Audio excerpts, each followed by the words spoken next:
Assalamualaikum warahmatullahi wabarakatuh. Sampurasun Baraya Domba. Bertemu lagi dengan kita di Baraya Domba. Pada video kali ini, saya akan membahas dan melanjutkan beberapa bahasan di video saya sebelumnya, yaitu hal-hal yang harus dimiliki atau dipunya oleh calon peternak domba. Yang pertama yaitu niat, udah kita bahas kemarin. Yang kedua, ketersediaan pakan atau persiapan lahan rumput dan mengenal seperti apa itu pakan. Gini Baraya Domba ya, ada beberapa hal yang harus dipahami oleh calon peternak, yaitu pakan. Pakan itu kebagi 3 bagian lah, ambil gampangnya aja 3 bagian. Yang pertama itu rumput, yang kedua ada daun-daunan atau bisa disebut juga ramban, bisa juga disebut leguminosa.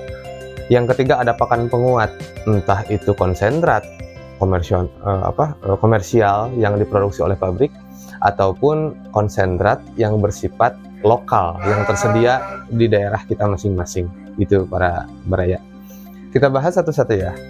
Rumput itu diperlukan ketika kita beternak. Rumput itu sangat diperlukan. Kenapa diperlukan? Sebagai hewan ruminansia, serat adalah makanan utama untuk hewan, gitu kan, untuk ruminansia. Terus daun-daunan sebagai sumber protein. Kenapa diperlukan daun-daunan? Karena rumput-rumputan itu memiliki protein yang sangat rendah dibanding daun-daunan. Makanya kolaborasi antara daun-daunan, ramban-rambanan, dan rumput-rumputan itu sangat penting. Apalagi seandainya kita nggak menggunakan pakan penguat gitu. Nah, kalau di peternakan kami, kita pakai pakan penguat nggak? Alhamdulillah pakai. Cuman pakan penguat kita berikan untuk domba yang sekiranya darurat. Contoh, 1 bulan sebelum melahirkan dan pasca melahirkan. Atau misalkan petet-petet yang bakal kita besarkan untuk kebutuhan-kebutuhan hobi, baik itu kontes ataupun tangkas. Begitu para Baraya. Rumput-rumputan terbagi beberapa bagian atau beberapa jenis gitu ya. Yang pertama kita bahas yang biasa kita pakai aja ya. Yang pertama itu rumput liar. Kita bisa dapatkan itu di sawah, di kebun ataupun di hutan, gratis gitu kan. Yang penting kita mau ngambil gitu kan.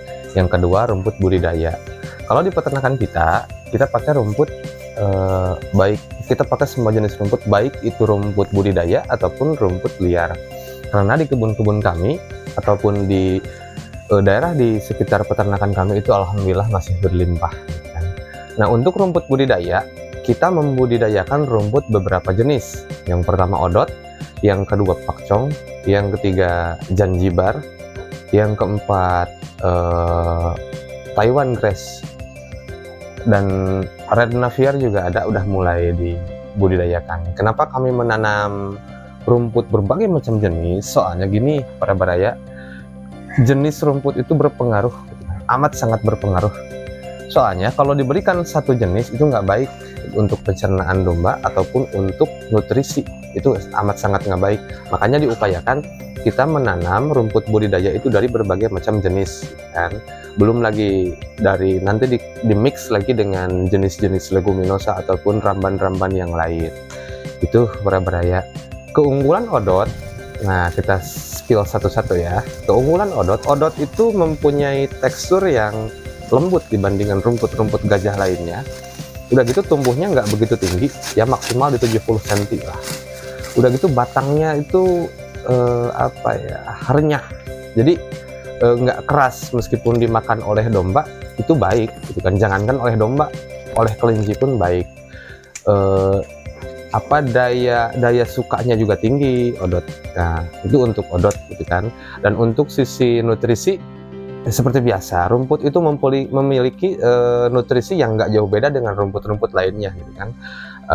Mungkin dalam sisi vitamin ataupun mineral mungkin berbeda, tapi kalau dalam sisi protein itu nggak jauh beda dengan rumput-rumput lain. Nah, yang kedua pakcong. Kalau pakcong dapatnya itu di istilahnya hasilnya banyak, produktivitasnya itu tinggi gitu kan.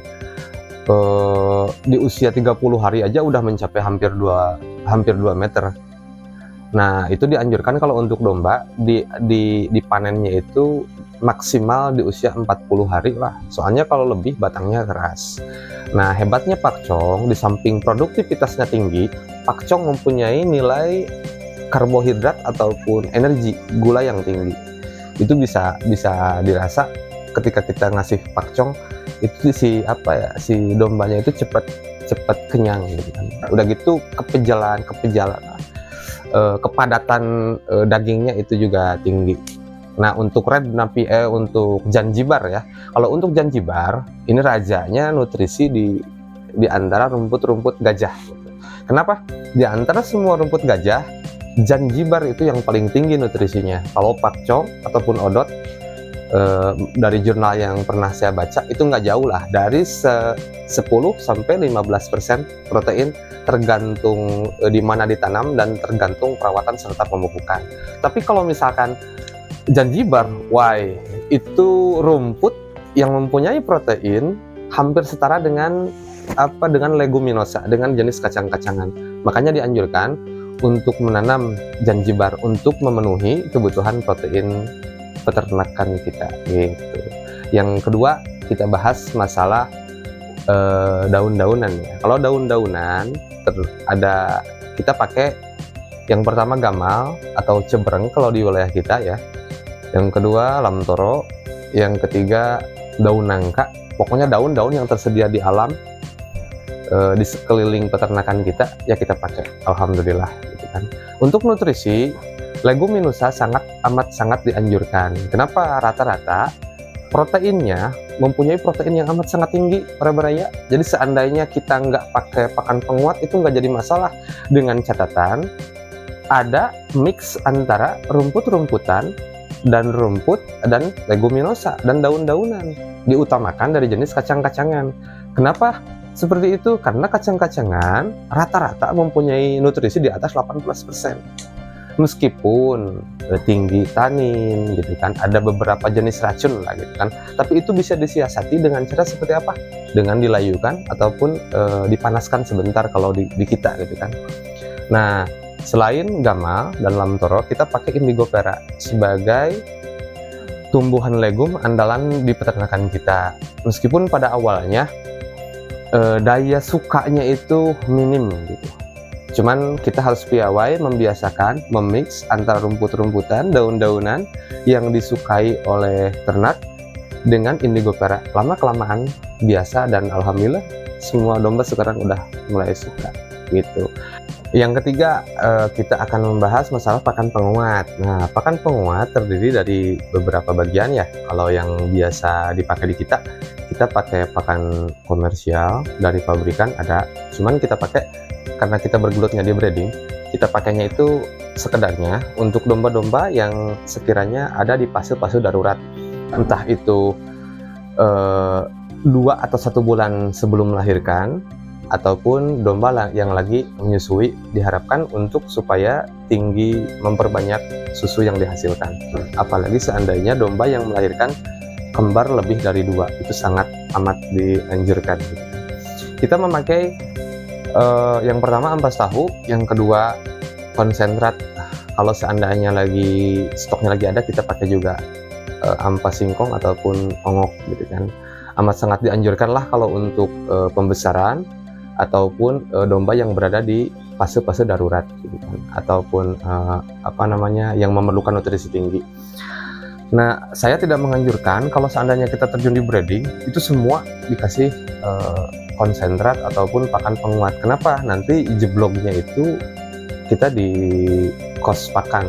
Soalnya pakan konsentrat itu lumayan mahal gitu para baraya ya. Makanya pakainya itu di saat-saat darurat aja.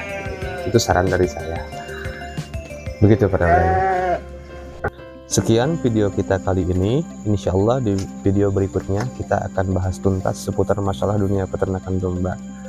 Salam ngarit, salam mano, sampurasun. Assalamualaikum warahmatullahi wabarakatuh.